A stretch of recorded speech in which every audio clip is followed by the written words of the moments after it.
എന്താണ് അവരുടെ ആവശ്യം? സർ, പാർലമെൻ്ററി രീതി അനുസരിച്ച് ഏത് പ്രതിപക്ഷത്തിനും സഭയിൽ ആവശ്യങ്ങൾ ഉന്നയിക്കാം. സർ, അങ്ങ് പലവട്ടം ചോദിച്ചല്ലോ എന്താണ് നിങ്ങളുടെ ആവശ്യമെന്ന്. അവരിതേവരെ ഉന്നയിക്കാൻ തയ്യാറായോ?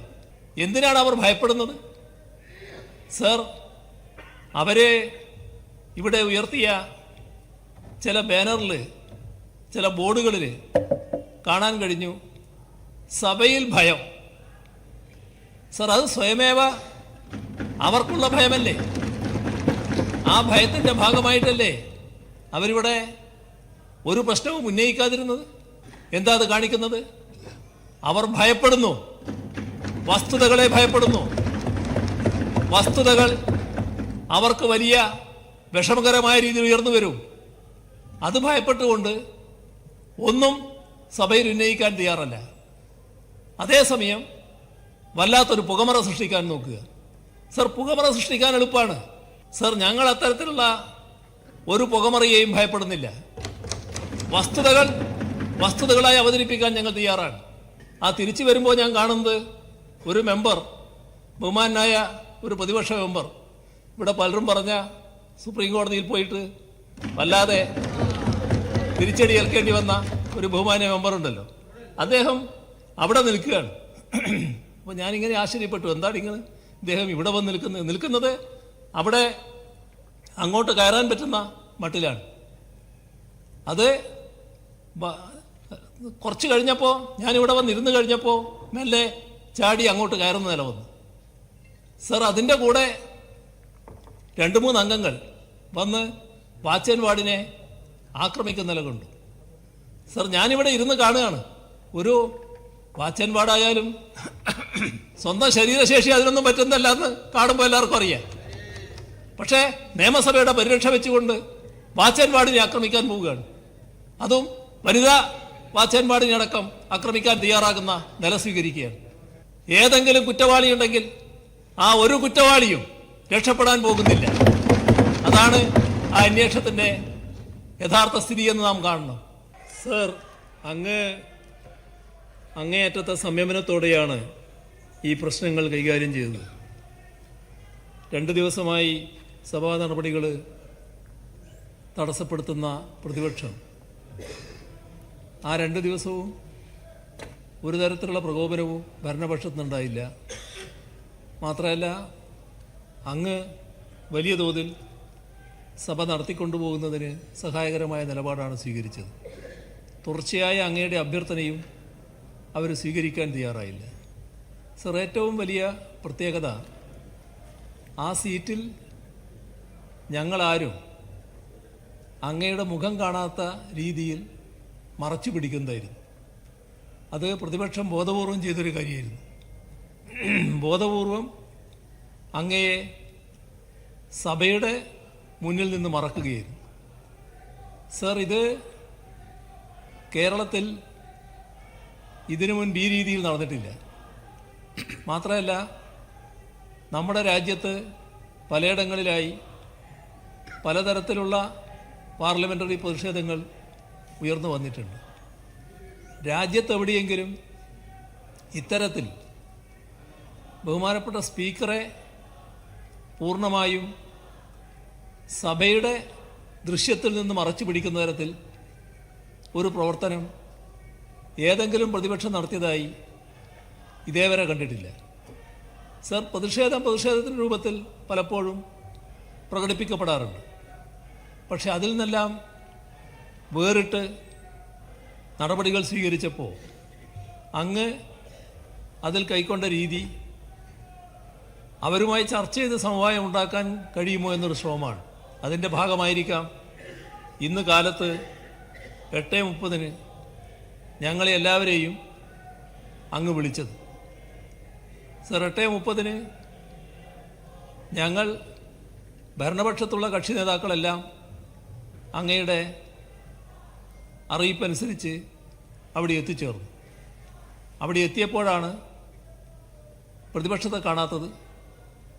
അങ്ങ് എന്താണ് അവരെത്താത്തത് എന്ന് അന്വേഷിച്ചപ്പോൾ അങ്ങയുടെ ഓഫീസിൽ നിന്ന് പ്രതിപക്ഷ നേതാവിനെ ബന്ധപ്പെടുന്ന നിലയുണ്ടായി.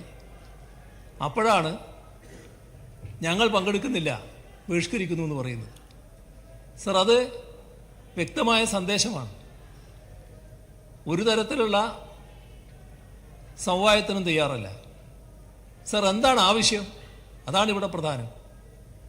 ഈ സഭയിൽ 2 ദിവസം ഈ തരത്തിൽ സഭാ നടപടികളാകെ ചോദ്യോത്തരവേളയടക്കം സ്തംഭിപ്പിച്ചുകൊണ്ടുള്ള പ്രതിഷേധം പ്രതിപക്ഷത്തു നിന്ന് ഉയർത്തുമ്പോൾ എന്താണ് അവരുടെ ആവശ്യം?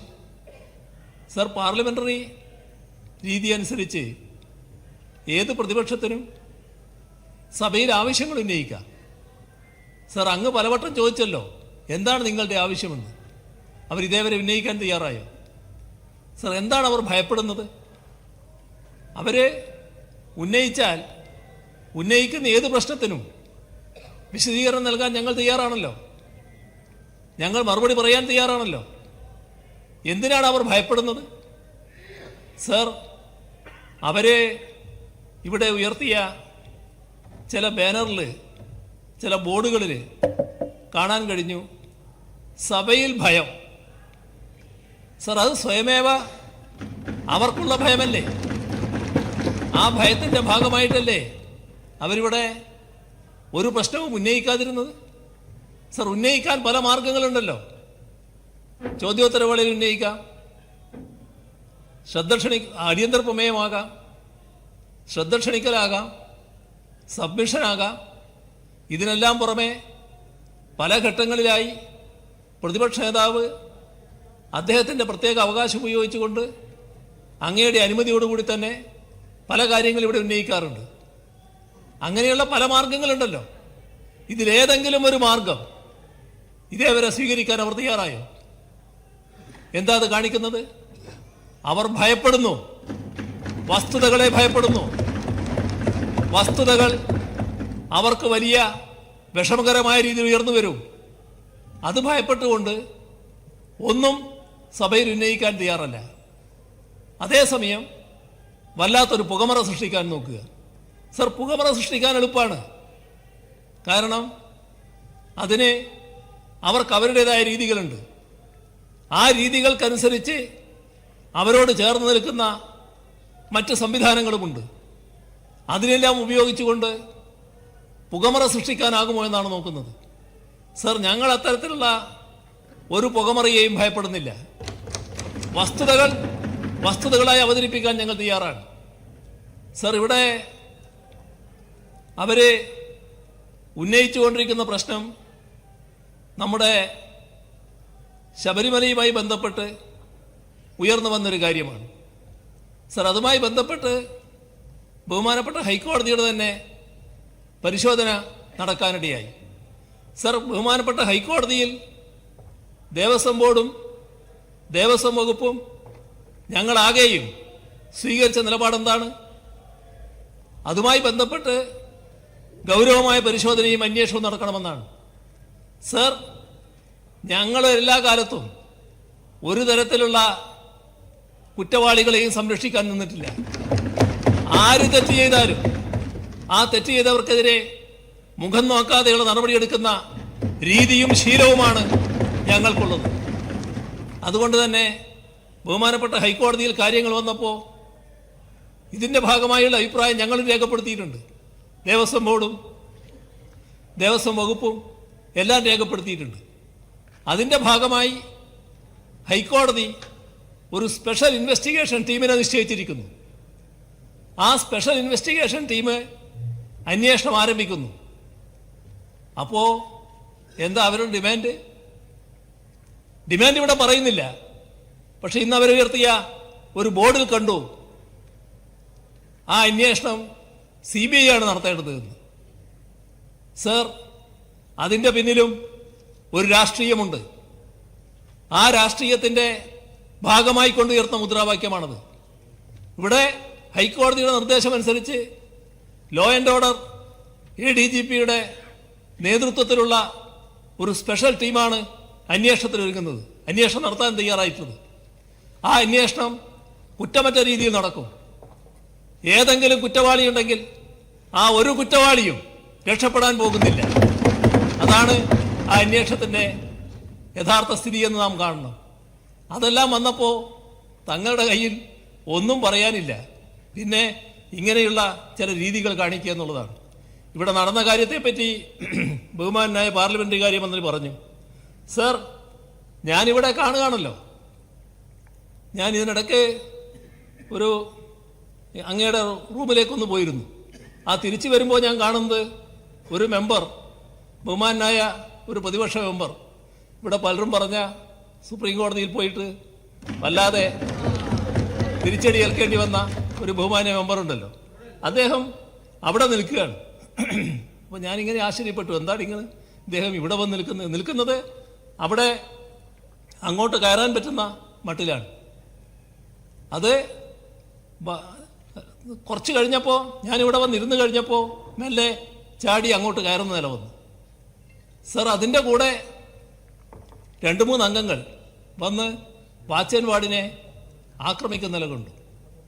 സർ, ഞാനിവിടെ ഇരുന്ന് കാണുകയാണ്. ഒരു വാച്ച് ആൻഡ് വാർഡായാലും മനുഷ്യനാണല്ലോ, വല്ലാത്ത പ്രഷർ അവരുടെ മേലെ വരികയാണ്. ഇവരെല്ലാവരും കൂടി പിടിച്ച് വലിക്കുകയാണ്, 3-4 MLA കൂടി.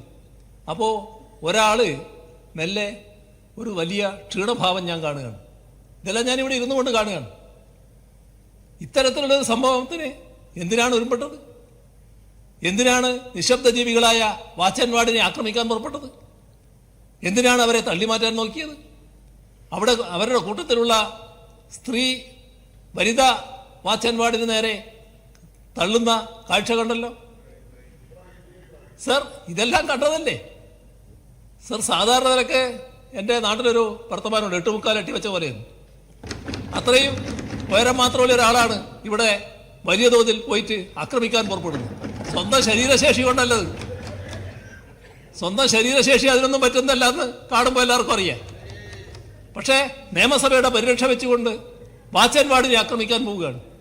അതും വനിതാ വാച്ച് ആൻഡ് വാർഡിനെ അടക്കം ആക്രമിക്കാൻ തയ്യാറാകുന്ന നില സ്വീകരിക്കുകയാണ്. സർ, ഇതെല്ലാം അപമാനകരമല്ലേ?